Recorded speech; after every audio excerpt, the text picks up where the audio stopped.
130.5 billion pesos. Ito ang taglay na yaman ng pinakamayamang babae sa bansa. Sino kaya ito? Tara na't ating alamin. Ang Pilipinas ay tahanan ng ilang mga matagumpay at pinagpipitagang mayayaman na kababaihan.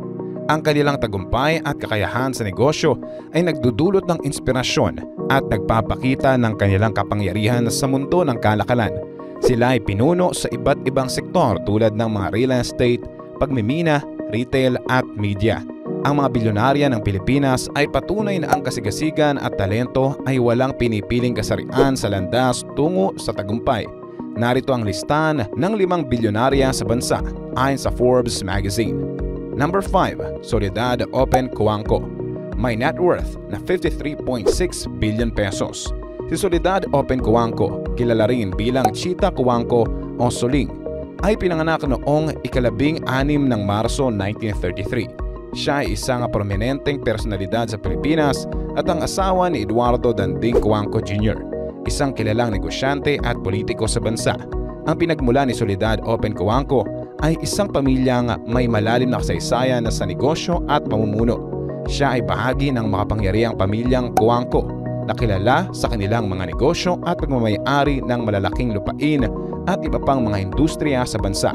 Ang kanyang pamilya ang may-ari ng Hacienda Luisita, isang malaking lupain na may sukat na mahigit sa 6,400 na hektarya na matatagpuan sa Tarlac. Ang hacienda na ito ay kilala sa pagtatanim ng tubo at pagpoproseso ng asukal.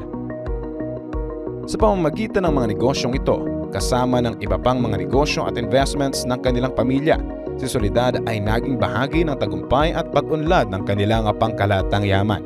Bukod sa kanyang papel bilang asawa ng isang kilalang negosyante, si Soledad Open Cuanco ay aktibong nakilahok sa pamamahala ng mga negosyo ng kanilang pamilya. Siya ang nagtatag at naging pangulo ng Far Eastern University o FEU sa Maynila, isang kilalang universidad sa bansa. Sa kasalukuyan, si Soledad ay nananatiling aktibo sa pamamahala at pag-aalaga ng mga negosyo ng kanilang pamilya. Sila ay may mga investments sa iba't ibang industriya tulad ng real estate, pagmimina at enerhiya. Ang kanyang mga aktibidad sa negosyo ang nagbibigay hindi lamang ng pagkakataon sa mga manggagawa kundi nagpapaganda rin ang ekonomiya ng bansa. Number 4, Betty Ang. May net worth na 57.1 billion pesos. Si Betty Ang ay pinanganak noong ika-5 ng Marso 1955. Ang unang negosyo ni Betty Ang ay ang Alaska Milk Corporation, isang kilalang kumpanya ng paggawa ng gatas at iba pang mga dairy products sa Pilipinas. Siya ay nagtatrabaho bilang isang marketing assistant sa kumpanya noong 1984 at naging bahagi ng Alaska Milk Corporation sa pamamagitan ng pagbili ng mga shares ng kumpanya. Sa kanyang dedikasyon at kakayahan sa pamamahala, naging malaki ang kanyang naging kontribusyon sa pag-unlad ng kumpanya. Sa paglipas ng panahon, siya ay naging isa sa mga pangunahing shareholder at naglingkod bilang Chief Executive Officer o CEO ng Alaska Milk Corporation. Bukod sa Alaska Milk Corporation, si Betty Ang ay may mga iba pang negosyo at mga investments sa iba't ibang industriya. Siya ay may-ari rin ng Consolidated Dairy and Frozen Food Corporation at ilang iba pang negosyo sa pagkain at kalakalan. Ang kanyang mga negosyo ay patuloy na nagpapalago at nagbibigay ng trabaho sa maraming tao sa Pilipinas. Kaalam, tulad ng pinangako ko para matanggap ang 20,000 free ebooks na makakatulong sa iyo, i-check ang link sa description at comment section ng video ito para mag-join sa ating exclusive Facebook group. Number 3, Vivian K. Ascona. May net worth na 59.8 billion pesos. Si Vivian K. Ascona ay isang kilalang negosyante sa Pilipinas at ang kasalukuyang Pangulo at CEO ng Mercury Drug Corporation.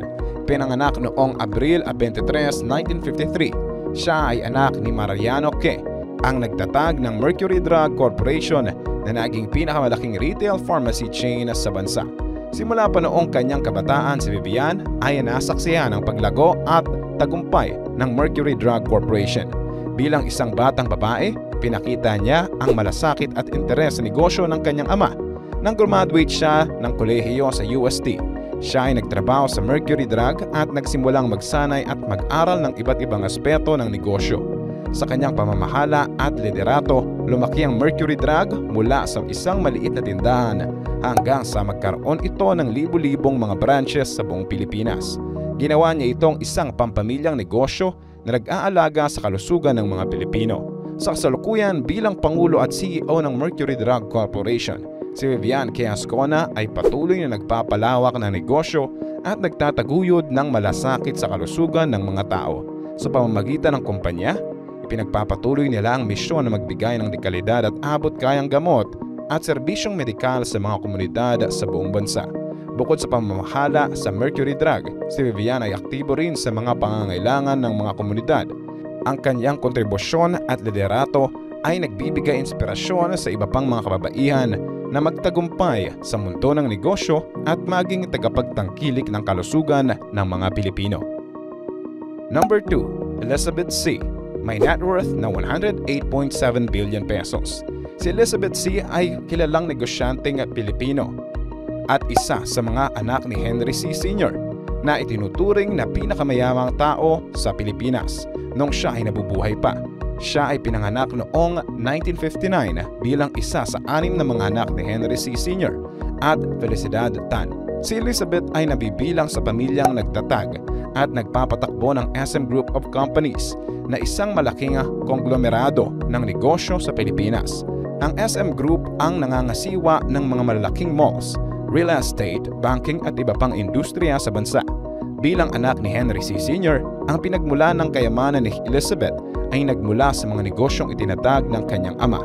Si Henry C. Sr. ay nagsimulang magtayo ng mga tindahan ng sapatos at iba pang negosyo noong 1950s at ito ang naging pundasyon ng kanyang tagumpay. Sa paglipas ng panahon, pinalawak ng pamilya C ang kanilang negosyo at naging isa sa mga pinakamalaking negosyo sa Pilipinas. Sa kasalukuyan, si Elizabeth C. ay aktibo sa pamamahala ng mga negosyo ng kanilang pamilya. Siya ay may malaking papel sa pagpapatakbo ng SM Prime Holdings Limited na siyang pangunahing kumpanya sa real estate ng SM Group. Bukod dito, siya rin ay kasalukuyang nakaupo bilang isa sa mga direktor ng iba't ibang kumpanya ng SM Group, kasama na ang SM Investments Corporation at iba pang subsidiary companies. Bilang bahagi ng isang kilalang pamilya ng mga negosyante, si Elizabeth ay patuloy na nagbibigay ng kontribusyon sa negosyo at ekonomiya ng Pilipinas.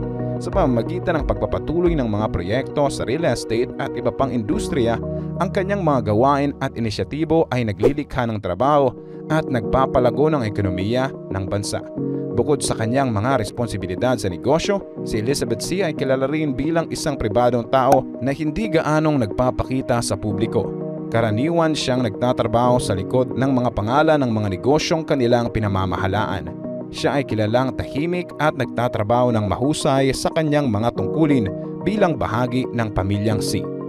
Number 1. Teresita C. Coson.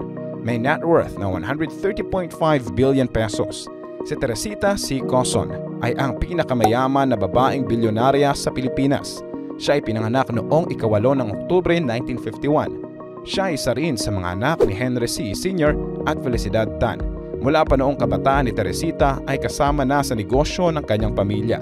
Ipinagpatuloy niya ang nalalabing pangarap at tagumpay ng kanyang ama.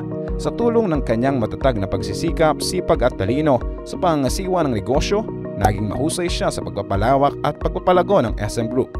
Ang SM Group ay may malawak na sakop ng mga negosyo tulad ng mall, real estate, bangko, retail, healthcare, at iba pa. Ang malalaking tagumpay ng kumpanya tulad ng SM Prime Holdings, SM Investments Corporation at BDO Unibank ay naging pundasyon ng kayamanan ni Teresita C. Coson. Sa paglipas ng panahon, si Teresita ay naging kilalang leader sa industriya ng negosyo. Siya ay nagsilbing pangalawang pangulo ng SM Investments Corporation at pangulo ng Banco de Oro o BDO Unibank, isa sa pinakamalaking bangko sa Pilipinas.